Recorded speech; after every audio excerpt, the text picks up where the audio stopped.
Bismillahirrahmanirrahim. Innal ladzina kafaru, sesungguhnya orang-orang yang kafir, Abi Jahal seperti Abu Jahal, wa Abi Lahab dan Abu Lahab, wa nahwihima yang semisal mereka Abu Lahab, Abu Jahal, daripada orang-orang yang kafir di kota Mekah saat itu, yang Allah subhanahu wa ta'ala dengan ilmunya mengetahui mereka enggak beriman sampai akhir hayat.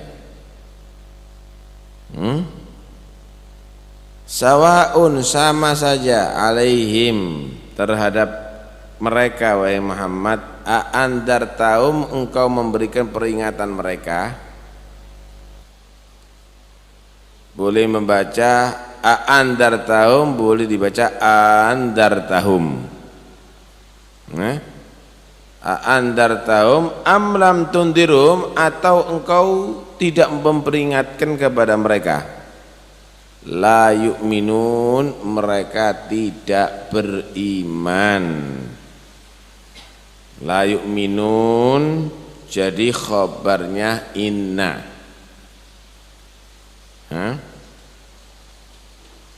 Li'ilmillah, karena ilmu Allah, minhum, di antara mereka orang-orang kafir itu. Fala tatma, maka janganlah kamu berharap wahai Muhammad, fi imanihim, dalam imannya mereka orang-orang yang kafir Mekah seperti Abu Jahal dan Abi Lahab dan semisalnya, fi imanihim wal fi imanihim.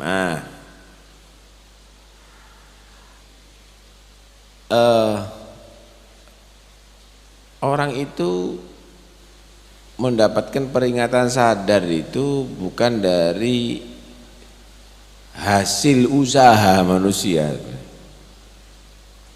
tapi karena iradatillah, daripada hidayat Allah subhanahu wa ta'ala. Sekalipun usaha dari yang paling top, peringatannya dari Nabi Muhammad, tapi kalau sudah Allah tidak menghendaki mereka itu sadar beriman, ya tetap kafir sampai akhir hayatnya. Karena itu jangan menuntut pokoknya orang itu akan bisa kalau kita peringatan, kalau akan kita nasihati. Tidak. Tugasnya kamu nasihati, tugasnya kamu memberi peringatan. Sadar atau tidaknya itu semuanya bi iradatillah wa qudrati, karena kehendak Allah subhanahu wa ta'ala. Ini yang pertama yang harus kamu camkan. Yang kedua,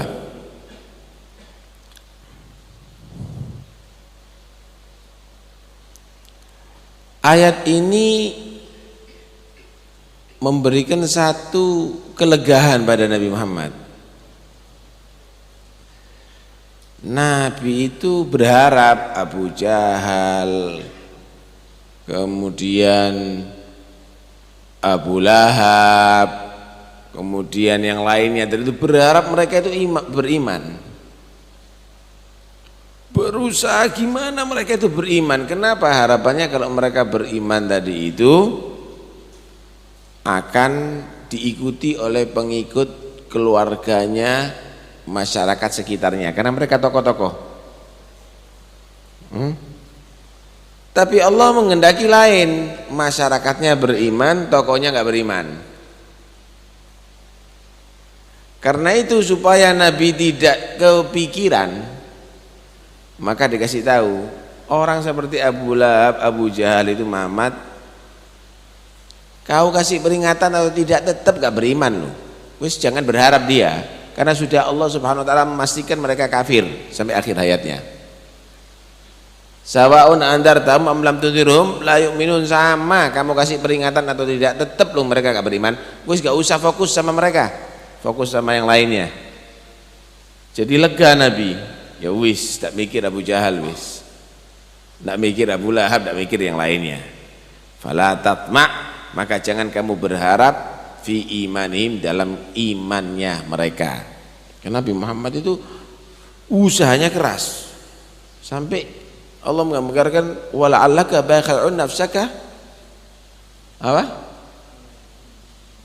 Illam taku, wala'allaka di surat Kahfi, wala'allaka baqi'un nafsaka ala atharihim illam yu'minu bihadzal hadithi asafa. Sampai Nabi itu digambarkan seperti orang kecekik. Jadi enggak berdaya. Kalau bahasa sekarang sesek sampean Kanjeng Nabi itu. Saking mikiri orang-orang ini kalau enggak beriman itu gimana caranya mereka itu beriman. Jadi Nabi itu kalau usaha enggak pernah seada-adanya. Segala upaya. Nah, karena itu Nabi dikasih kabar oleh Allah, Muhammad, bisa berharap mereka. Kamu kasih peringatan atau enggak, tetap loh Allah menghendaki mereka enggak beriman sampai akhir hayatnya. Nah, jadi Nabi lebih fokus kepada yang lainnya, ya wis, tak ngurus Abu Jahal kayak ngono. Tak ngurus Abu Lahab, tak ngurus wong-wong iku. Sing tak urusi orang-orang yang beriman. Karena itu kita ini kadang-kadang lebih fokus ke maksiat, orang yang berbuat maksiat. Sebenarnya yang lebih penting orang yang belum bermaksiat, gimana caranya jangan bermaksiat. Itu yang harus kita fokuskan terlebih dahulu. Kadang-kadang kita fokus kepada pelacur, gimana caranya tobat. Tapi kita lupa gimana caranya perempuan-perempuan ini terjaga jangan sampai jadi pelacur. Itu lebih penting loh, karena lebih banyak mereka.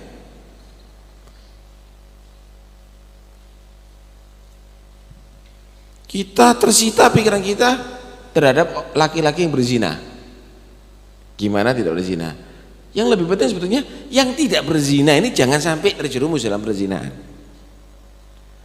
Lah ketika tadi itu ya ada sih, kita harus mikir gimana yang tidak benar tobat, tapi jangan kita hanya ke sana. Nih gambarannya. Kalau di Jakarta itu kafe remeng-remeng itu banyak. Kan itu ya. Di Pasuruan itu sebetulnya dijaga jangan sampai ada kafe. Supaya tidak ada kafe remeng-remeng, itu akan lebih bagus daripada boleh ada kafe asal tidak ada remeng-remeng. Paham ya? Karena itu pikiran yang demikian ini sebenarnya keliru. Jadi akhirnya kita tadi itu salah dalam bersikap, salah dalam menentukan. Paham ya? Nah, kenapa tidak ada yang bisa menjamin seterusnya akan bagus? Lah ini Allah Subhanahu wa taala memberikan strategi dakwah kepada Nabi Muhammad. Orang seperti Abu Jahal, Abu Lahab jangan mencuri pikiran kamu. Wis, ajak kepada siapa yang mau untuk berdakwah dulu. Yang mau menerima ajakan ini dulu. Yang berikutnya, mulai segala sesuatu dengan yang paling gampang, jangan paling sulit. Mulai segala sesuatu dengan yang paling gampang, jangan yang paling sulit. Saya akan mau ngajar asal dibangunkan 3 tingkat pondok, kemudian ada ruangan AC semuanya, tidak ngajar-ngajar kamu.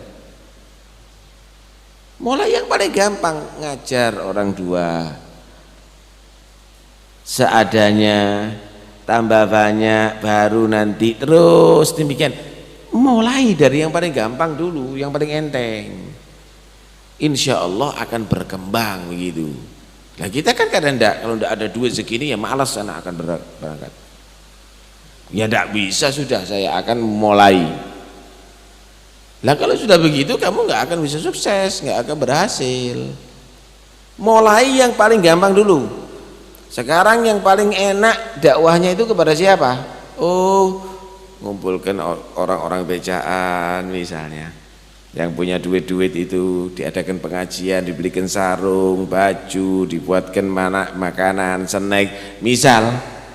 Nah itu Dan itu dakwah model demikian ini diambil oleh non muslim sekarang. Akhirnya orang Islam bingung sama fisik. Coba kamu perhatikan. Di mana-mana bangun masjid, pembangunan masjid, pembangunan aspek, pembangunan pondok, pembangunan nih. Bingung sama fisik. Sedangkan orang non muslim nggak begitu, bawa duitnya masuk ke daerah-daerah terpencil, duduk sama mereka, membantu pekerjaan mereka, memberikan kebutuhan mereka. Paham ya? Beda enggak kira-kira? Orang yang cari duitnya orang, minta duitnya orang, dengan orang yang bawa duit ngasih duit kepada orang, beda enggak kira-kira? Hal yang demikian ini kenapa? Karena kita adalah orang yang menuntut yang paling besar, tidak memulai dengan yang paling kecil, menuntut segala hal itu dengan yang sulit, tapi tidak memulai dengan yang paling gampang. Terus ngajar ngajar ya cuma orang satu itu ajaran sudah, nanti insya Allah akan jadi banyak itu satu itu. Nah kalau tidak ada yang daftar di sini, masa orangnya cuma 2 dok yang daftar, padahal penduduk sini 2000, ajar dulu lah. Kalau langsung 2000 belajar sama kamu, tambah bingung kamu. Asan 2 jadi 2000 daripada 2000 entek jadi 2, kan gitu seharusnya.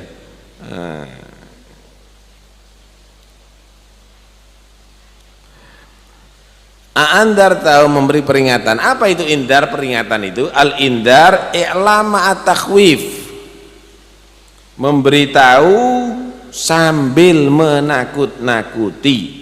Ya bukan menakut-nakuti berarti seperti dongeng, enggak, memang beneran.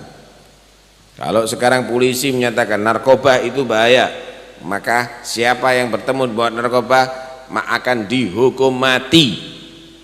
Itu indar ma'atakhwif, resikonya disebutkan, dan itu bukan isapan jempol, itu bukan omong kosong, memang ada undang-undangnya. Begitu juga jika Allah Subhanahu wa taala memberikan peringatan, ini beriman enggak masuk neraka, itu bukan hanya sekedar bualan, tapi itu benar-benar ada neraka yang disiapkan untuk mereka.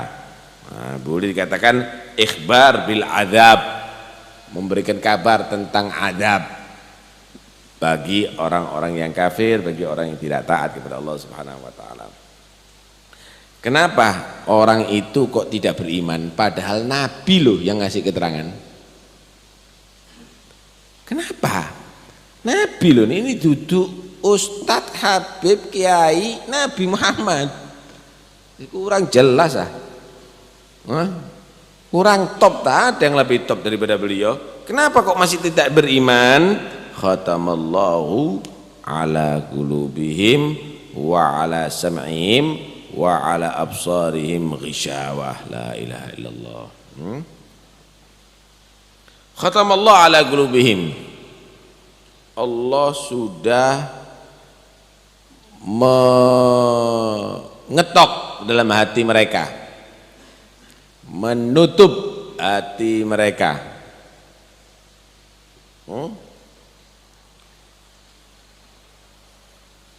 Khatamallahu ala qulubihim, yang dimaksud hati di sini boleh hati bermakna akal mereka, boleh hati ada di sini diartikan yaitu Asyikil as-sanubari, sanubari ya, bahasa Jawanya tadi itu. Bahasa apa? Bahasa Indonesianya, Allah Subhanahu wa taala sudah mengetok mereka, mengetok hati mereka, menutup hati mereka. Kalau ada wadah, ya sudah ditutup, diikat lagi. Masuk dari mana kira-kira? Hati mereka juga begitu, ditutup, diikat.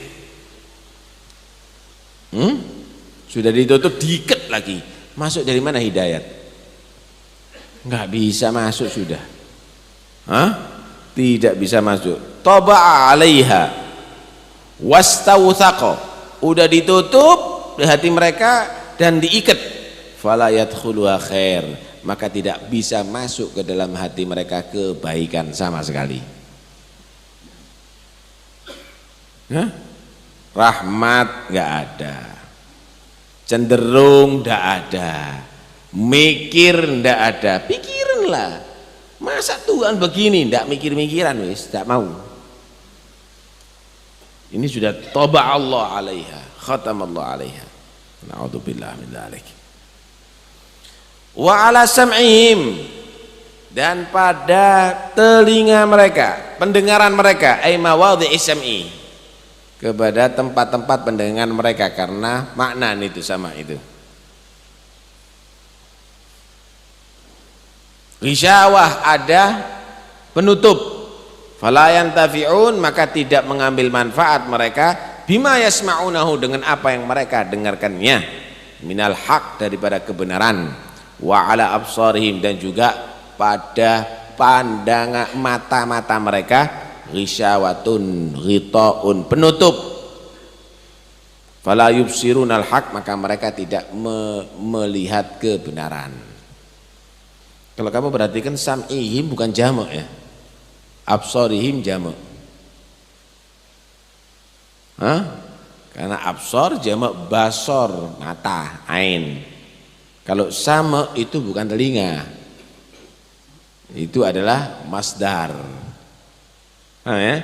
Karena itu tidak ada asma'ihim, bukan telinganya mereka, tapi pendengarannya mereka yang ditutup oleh Allah daripada kebenaran. Gitu. Ada lagi menyatakan karena masmu' di sini wahid, yang didengarkan cuma satu, yaitu ajakan agama. Untuk ajakan agama mereka ditutup oleh Allah. Ajakan iman ditutup oleh Allah Subhanahu wa taala. Kebenaran ditutup, nggak dengar sama sekali. Nggak mau dengar sudah sama sekali. Taib.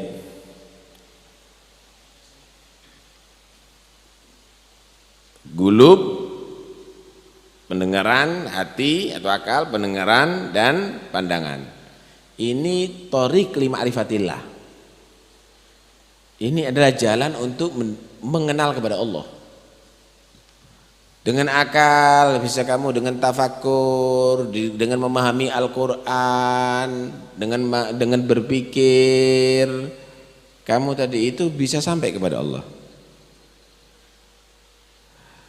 Dengan mendengarkan ayat-ayat Al-Quran, nasihat, kamu bisa terbuka hati kamu bisa menjadi orang sampai kepada Allah, bisa mengenal Tuhan kamu. Dengan memandang wajahnya orang yang soleh, memandang keajaiban makhluk Allah, itu adalah cara untuk bisa sampai mengenal kepada Tuhan kamu, sampai kepada ma'rifatullah. Lah kalau sudah ditutup semuanya, pandangan kamu tidak bisa melihat kebenaran, telinga kamu tidak bisa mendengarkan kebenaran, pikiran kamu tidak bisa mikir benar, dari mana orang itu bisa sampai kepada Allah? Dan itulah kehendak Allah terhadap seperti Abu Jahal, Abu Lahab. Walaupun cukup sebetulnya melihat Nabi orang itu bisa beriman, tapi ketemu Nabi balik-balik tidak beriman. Cukup dengan nasihatnya ulama bisa sadar, tapi dengan nasihatnya Nabi pun mereka nggak sadar-sadar. Cukup dengan melihat patung ini tidak pantas jadi Tuhan, tapi tertutup itu semuanya bagi mereka. Khatamallahu ala qulubihim wa ala sam'ihim wa ala absarihim ghishawah. Walahum adzabun azim, dan bagi mereka disediakan azab yang besar. Azab yang besar ini maksudnya qawi, azab yang keras, daim yang selalu. Azab yang keras dan yang selalu. Apa itu adab? Adab itu apa sih? Ilam memberikan rasa sakit, isolul alam menyampaikan rasa sakit, lil hayawan, kepada makhluk hidup, ala wajhil hawan, untuk menghinakan mereka. Itu adab siksa. Membuat orang itu kesakitan bukan untuk menjadi pahlawan. Lain loh ya, kalau ditembak, disiksa jadi pahlawan, itu bukan ala wajhil hawan, ala wajhil karomah. Itu Allah membuat orang itu sakit tapi untuk mengangkat derajat, untuk supaya dikenal. Seperti Zainal Hamzah dirobek-robek begitu misalnya. Itu Allah memberikan rasa sakit, sakit kepada beberapa hambanya, tapi untuk mengangkat derajat mereka, memuliakan mereka. Ini enggak untuk menyiksa mereka, untuk menghinakan mereka. Itu adalah adab. Cuma adabnya ini bukan adab enteng, qawi yang keras, daim, terus menerus, nggak pernah berhenti. Na'udzubillah min dzalik. Ini adalah kufur dohir batin. Ada kufur batin tok, dohirnya ndak. Itu orang munafik nanti, entar lagi sifatnya mereka. Dan itu lebih jelek daripada kufur dohir batin. Kufur dohir dan batin. Dengan kufur batin tok, dohirnya iman, luelek kufur batin saja. Paham nah? Nah, nanti akan dijelaskan oleh Allah. Wallahu alam. Ada yang perlu dibahas? Seperti yang telah masyhur bahwa kita sering mendengarkan berita di televisi, bagaimana pandangan Habib tentang ormas, intinya ingin dakwah tapi mereka melakukan serangan, sweeping dan lain sebagainya. Bahkan ada yang beralasan berlandaskan hadis man ra'a minkum gitu. Mohon diterangkan. Man ra'a minkum mungkaran falyughayyirhu biyadi, siapa orang yang melihat kemungkaran maka harus ditaghyir dengan tangannya jika ia mampu. Fa illam yastati' fa bi lisani, kalau enggak mampu dengan tangan, enggak ada kekuatan, dengan lisannya. Fa illam yastati' fa bi qalbi, kalau enggak mampu dengan lisannya, dengan hatinya, tidak ridha, benci. Wadhalika, yang terakhir ini adhaful iman, paling lemahnya iman. Kalau kamu tidak mampu dengan lisan dan dengan tangan, maka kamu dengan hati benci terhadap kemaksiatan tadi itu, nggak usah komentar yang menguntungkan maksiat, berarti nggak ada iman. Paham ya? Kalau ada misalnya tempat perzinaan, kenapa kok dibakar?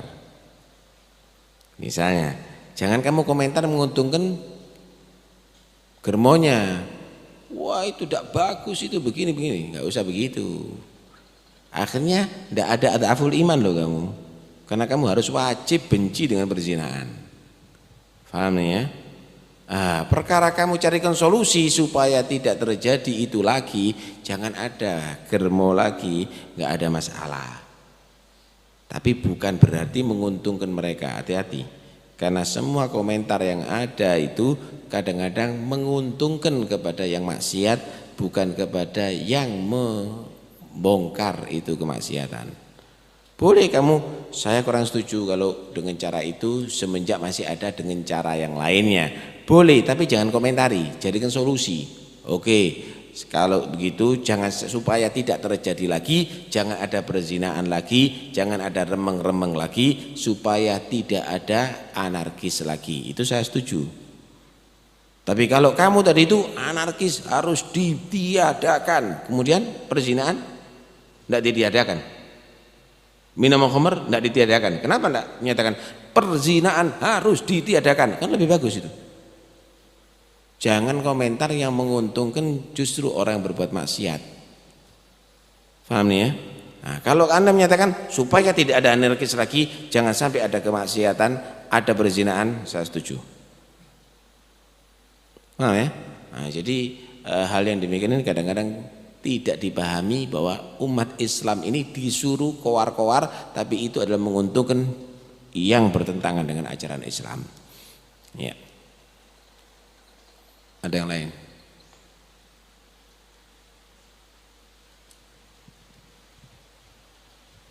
Didu kadang-kadang organisasi ini sama organisasi ini didu, tidak ada faedahnya semuanya itu. Komentarnya itu tidak ada faedahnya, tidak paham, kepingin lugu TV KB mungkin tidak paham saya.